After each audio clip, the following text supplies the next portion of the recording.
Manger est certes agréable pour tous, mais l'hygiène des aliments à consommer est très importante pour une bonne santé. Quelques heures après la consommation des aliments contaminés, l'on constate des sensations telles que vomissements, diarrhée, déshydratation pour ne citer que cela. Alors on parlerait d'une intoxication alimentaire. C'est quoi une intoxication alimentaire? Quelles en sont les conséquences et comment y remédier? C'est pour avoir les réponses à toutes ces questions que nous allons à la rencontre du docteur Nas Tamboué pour avoir plus de précision. Si vous êtes prêts, allons-y.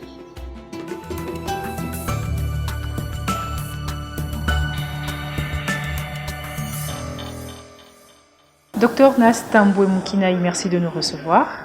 Je vous en prie. Et pour commencer notre numéro de ce magazine, on aimerait connaître c'est qui le docteur Nas. Merci beaucoup, madame. Docteur Nas Tamboué Moukinaï est médecin traitant au centre mère-enfant Barumbu. Et il est également médecin au sein de l'association Sans Frontières, une association spécialisée dans l'aide des enfants trisomiques. Et concernant votre traitance au niveau du centre mère et enfant, quelles sont vos spécialités? Merci beaucoup. En fait, moi, je ne suis pas spécialiste, mais je suis médecin généraliste. Nous sommes là pour prendre toutes les pathologies courantes que nos malades souffrent. Lorsqu'ils viennent à l'hôpital, nous sommes disposés pour bien leur prendre en charge. Ok. Et pour entrer dans le vif de notre sujet du jour, on aimerait déjà que vous commenciez par nous définir ce que c'est l'intoxication alimentaire. Oui, une intoxication alimentaire, par définition, c'est une apparition d'une infection digestive ou un dérèglement du tube digestif après l'ingestion d'un aliment infecté par les micro-organismes, généralement appelés microbes, ou soit par une substance toxique. Vous avez été assez scientifique. Est-ce que vous pourrez le reformuler en des termes plus simples pour faciliter la compréhension au niveau de notre public?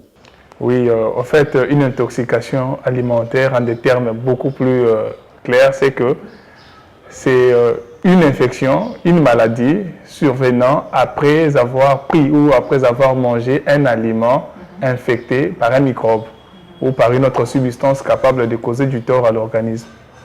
Oui. Et quels sont les premiers symptômes que l'on peut déjà reconnaître? C'est vrai, après l'ingestion de l'aliment, les premiers symptômes sont généralement des nausées, voire de vomissements.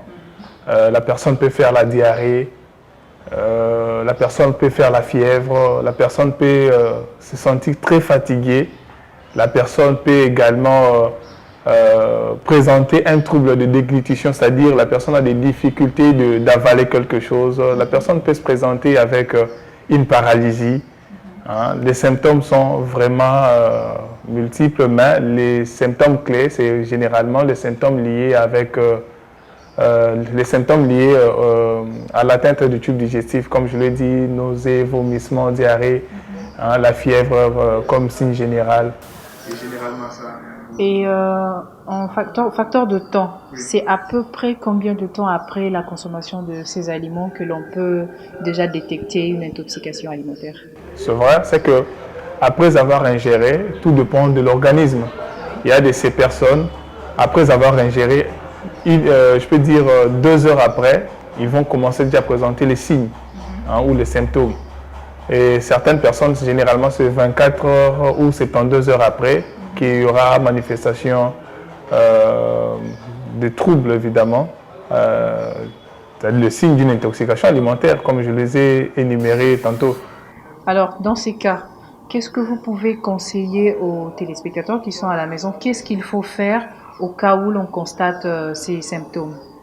Oui, vous constatez que vous avez mangé. D'abord, il faut d'abord qu'il y ait une notion de prise d'aliments. Parce que tous les signes d'une intoxication alimentaire peuvent aussi se présenter dans une autre maladie. Ce n'est pas forcément une intoxication alimentaire. Ça peut être aussi une diarrhée liée à une autre cause. Vous comprenez? Donc, après avoir constaté que après avoir constaté qu'on a les signes digestifs, mais le prime abord doit être quoi? Le prime abord doit être la prise d'aliments.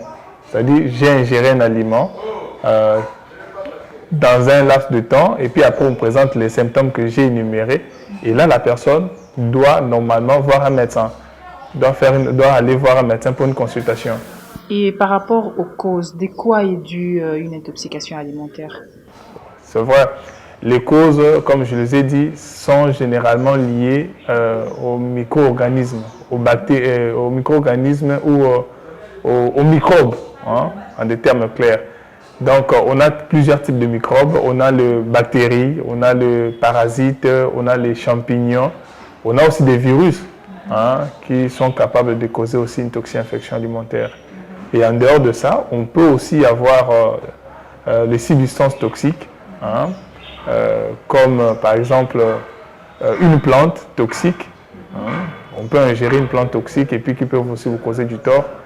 Il y a aussi peut-être l'usage, hein, de certains récipients qui, au contact avec un aliment, peut contaminer le matière du contenu, non, du contenant, peut également infecter, souiller l'aliment et pouvoir causer du tort à l'organisme. Par rapport justement à ces récipients, parce que il est constaté que la majorité de la population ont l'habitude de conserver. Quels sont ces récipients qui peuvent occasionner facilement l'intoxication alimentaire? Bon, les récipients, généralement, vous voyez par exemple les récipients en matière, en aluminium par exemple. L'aluminium, c'est un métal lourd, vous voyez. Alors, il faut vraiment faire très attention, surtout avec les assiettes en aluminium. Hein. Généralement, c'est que les artisans nous fabriquent, vous voyez, avec les éléments de batterie, tout ça. Ce sont des assiettes qui peuvent nous causer du tort au fur et à mesure qu'on nous utilise régulièrement. Et leurs matières peuvent facilement aussi infecter, souiller l'aliment. Et en ingérant, on peut aussi se causer du tort. Et s'il faut parler de classification ou de type, est-ce qu'il existe plusieurs types d'intoxication?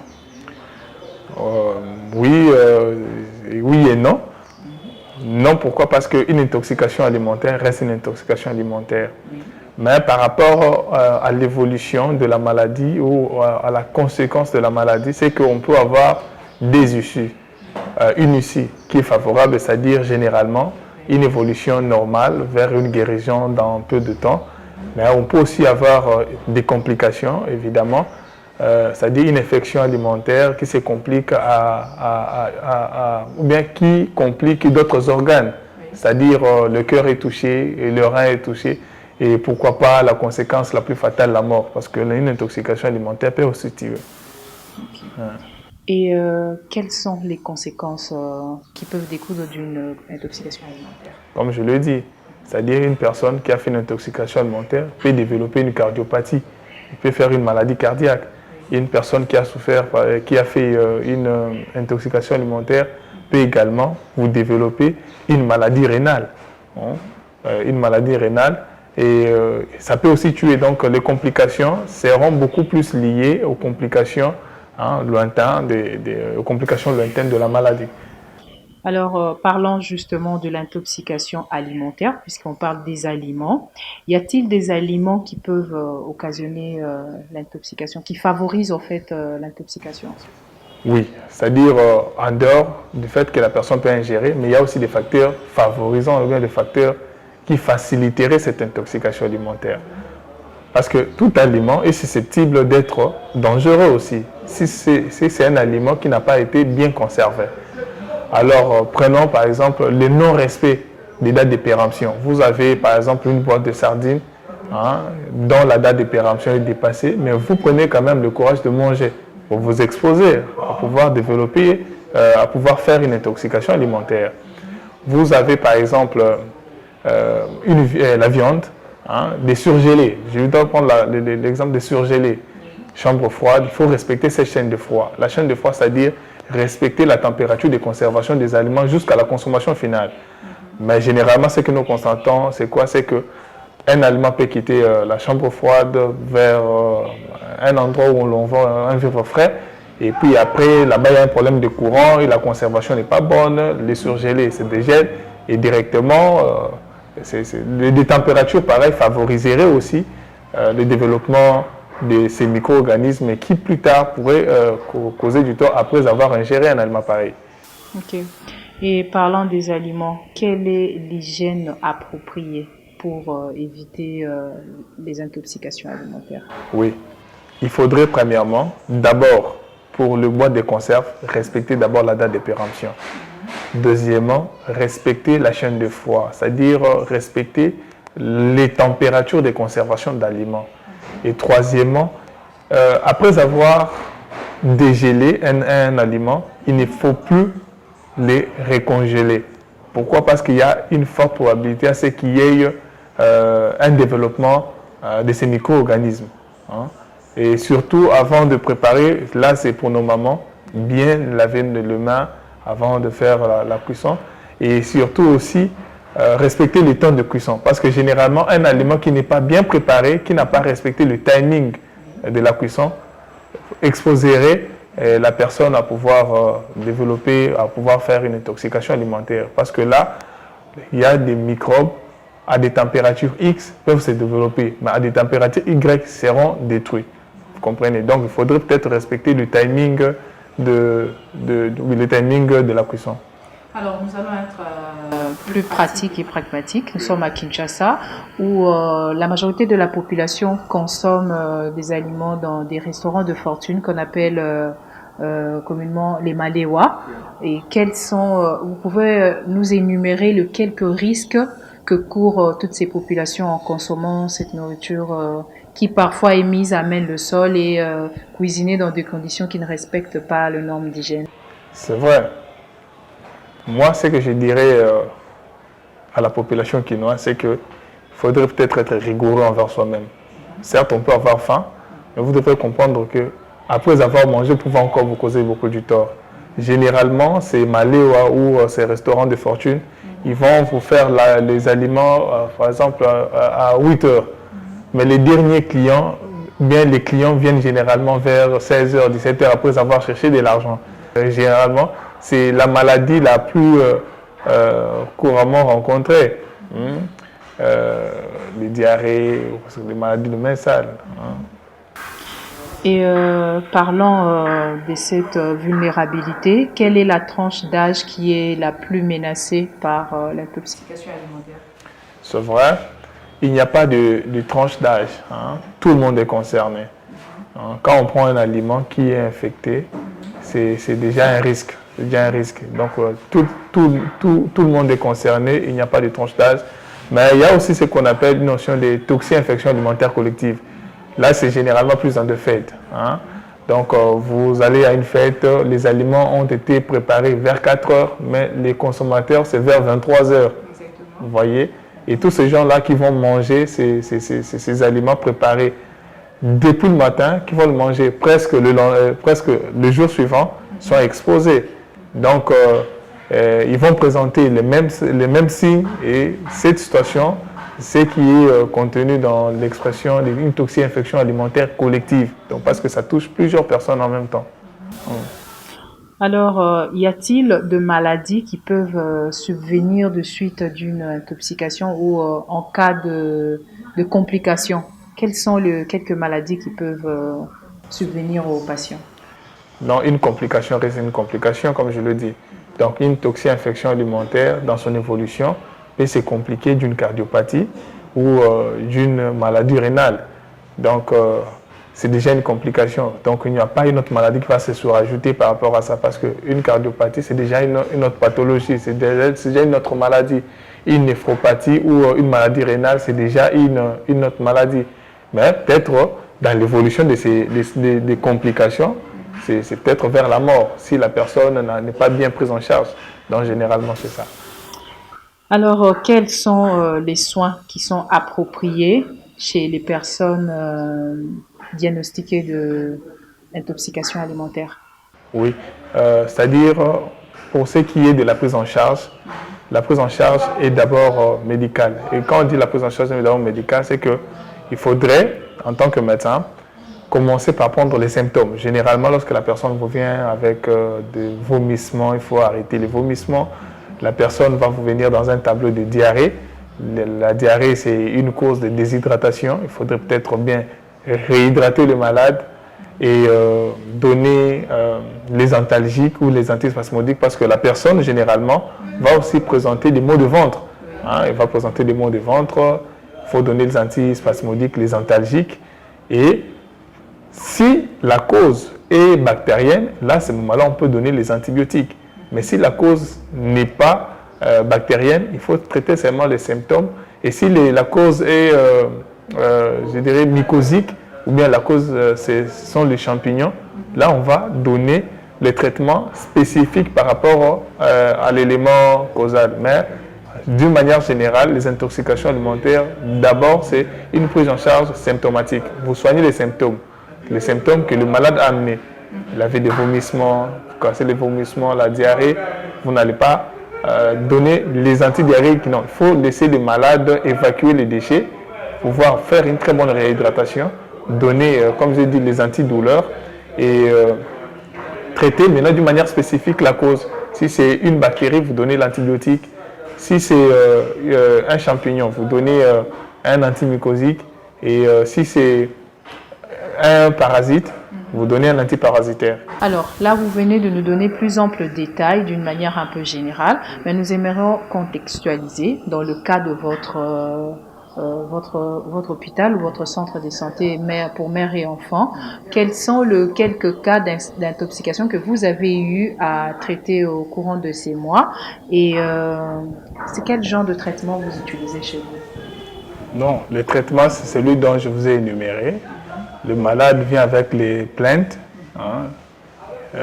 Après, qu'est-ce que nous faisons? Sur base de ces plaintes, on diagnostique la pathologie. On se dit, nous sommes devant une situation ou devant un cas d'intoxication alimentaire parce qu'il y avait une notion de prise d'aliments d'abord, préalablement, et la personne a présenté les symptômes que j'ai énumérés. Et puis après, la prise en charge a consisté d'abord à prendre symptomatiquement. C'est-à-dire, on a traité les symptômes. Hein, la personne était venue avec des douleurs abdominales sous forme de crampes. On a donné les antispasmodiques, on a donné les antalgiques.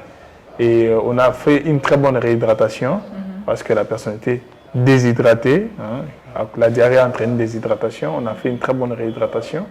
Et après l'examen de sel, on a compris que non, la personne avait des parasites. On a donné les antiparasitaires. Il y a une très bonne évolution, il n'y a pas eu de complications majeures. Mais docteur, j'aimerais un peu revenir plus haut. Lorsque le malade souffrant de l'intoxication alimentaire est encore à la maison et que ça se passe pendant la nuit, qu'est-ce que le parent ou la personne aux côtés du malade, comment est-ce qu'il doit procéder en fait, en attendant soit les premiers soins s'il y a ambulance bien sûr, ou s'il faut attendre jusqu'au petit matin? Comment est-ce qu'il doit procéder? Bon, ça, pour gérer une situation pareille, ça arrive en plein milieu de la nuit. Le réflexe demanderait aux parents que lorsqu'il y a une diarrhée, une forte diarrhée, et il n'y a pas vomissement, qu'on donne à boire à l'enfant, ou la personne doit boire. Parce que ce qui est fatal, c'est que la personne, si la personne entre dans un état de choc, ça sera très fatal pour lui. Alors, en dehors d'une prise de décision de pouvoir donner à boire à la personne, s'il y a les antalgiques à la maison ou bien les antispasmodiques à la maison, généralement il y a le paracétamol à la maison, la papaverine à la maison, on donne généralement à la personne pour pouvoir d'abord le calmer. Parce que ce qui agite plus la personne, c'est généralement cette douleur. Hein. La personne peut vomir. Et si la personne vomit, là on n'a pas de choix parce qu'à la maison on n'a pas des antivomitifs. Il faudrait peut-être se mobiliser pour amener la personne à l'hôpital, de peur de le perdre. Alors, pour cheminer à notre mission, nous aimerions que vous, en tant que corps médical, en tant que professionnel de santé, vous puissiez donner quelques conseils ou quelques recommandations à toute la population quinoise sur la manière d'abord de traiter les intoxications et aussi d'éviter les intoxications. En tant que médecin, je n'encouragerai pas l'automédication à la maison. Ça, c'est vraiment formellement interdit. Ce que moi, je peux dire aux malades, quand la personne présente les symptômes qu'on a évoqués sur base d'une notion préalable de prise d'aliments, la personne doit se mobiliser pour se présenter à l'hôpital. La personne doit être accompagnée. Si elle n'est pas en mesure de se mobiliser seule, elle doit être accompagnée pour arriver dans une institution hospitalière, dans un centre de santé le plus proche. Et c'est de là où on va bien le prendre en charge. Si la personne se présente déjà à l'hôpital, là on peut quand même être rassuré. Maintenant, par rapport à l'hygiène de vie, hein, nous recommanderons ceci. Le malade, pas le malade, la population, évidemment. La population doit être souple. C'est-à-dire quoi? Avoir en tête que je dois respecter un certain nombre de principes. Quand je pars au marché pour acheter un aliment, chaque aliment a une date de péremption. Il faut vraiment veiller là-dessus. Lorsque vous prenez une boîte, vous trouvez que la date de péremption est déjà dépassée, ou une boîte qui présente une boîte bombée, hein, ne prenez pas, parce que déjà à l'intérieur, il y a déjà quelque chose de mauvais. Et généralement, il y a un microbe qu'on appelle le Clostridium botulinus, vous voyez, qui peut vous causer du tort. Et lorsque vous ouvrez une boîte, vous remarquez que l'aspect ou l'odeur n'est pas correct, ne prenez pas, jetez carrément. Respectez évidemment la chaîne de froid, c'est-à-dire les surgelés hein, jusqu'à la consommation finale. Hein. Un aliment qui a été dégelé et puis ne pas le recongéler. Parce que si vous dégélez un aliment et puis après vous le recongélez, il y a une forte probabilité à ce que cet aliment soit contaminé. Parce que il y a certaines températures qui favorisent le développement hein, des microbes. Donc sur ce plan-là, Oui. sans vouloir vous arracher la parole, j'aimerais quand même que vous puissiez éclairer l'opinion publique. On suppose que lorsque vous dégélez, c'est pour la cuisson et la consommation, mais pas plutôt le dégéler pour le récongéler sans l'utiliser. Voyez. C'est-à-dire, vous préparez votre aliment, vous mangez, vous congélez. Après avoir congelé, si vous voulez encore le remanger, mangez une seule fois pour toutes. Ce n'est pas manger et garder encore pour le recongeler. Déjà, tout ce temps-là, avec peut-être pas cette notion stricte d'hygiène, la probabilité est forte parce que l'aliment sera contaminé. Et avec le phase de congeler, dégéler, il y aura forte probabilité d'un développement de ces germes capables de causer du tort à votre santé. Docteur Nas, une dernière question avant que nous puissions clôturer ces numéros de notre magazine.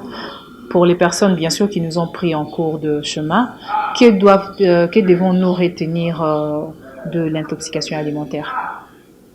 Pour ces personnes, moi je veux leur dire ceci, une intoxication alimentaire, c'est une infection digestive hein, liée à la prise d'aliments infectés par les micro-organismes, par des microbes, hein, ou soit par une substance toxique. Une intoxication alimentaire se présente hein, avec ces signes. Il y a des signes d'une intoxication alimentaire. Il y a la diarrhée, la personne peut faire la fièvre, la personne peut se présenter avec des douleurs abdominales, hein, la personne peut vomir, et il y a tout un tas de signes. Alors, si cette personne vous présente ces symptômes, elle est obligée de se déplacer pour aller à l'hôpital pour une bonne prise en charge. Mais il y a quelques conseils pratiques aussi qu'il faut mettre en œuvre pour ne pas tomber malade. C'est-à-dire mieux vaut prévenir que guérir. Alors, les conseils que je donnerai, hein, pour me résumer, c'est respecter les dates de péremption, respecter la température de conservation d'aliments, nettoyer vos mains avant la cuisson, respecter les temps de cuisson des aliments, respecter toutes les règles d'hygiène hein, pour bien pouvoir préparer Et quand on prépare, la finalité c'est pour manger. Il faut manger des aliments sains. Parce que lorsque vous mangez, vous mettez la légèreté dans l'hygiène alimentaire et vous vous exposez aussi à pouvoir développer une infection digestive que nous abordons évidemment, une toxi-infection alimentaire. Docteur Nastamboué, merci de nous avoir reçus. Nous espérons vous retrouver au cours de nos prochains numéros. À vous, fidèles téléspectateurs, merci de votre attention à ces numéros de votre magazine Santé à tout prix. On se retrouve la semaine prochaine pour un autre numéro.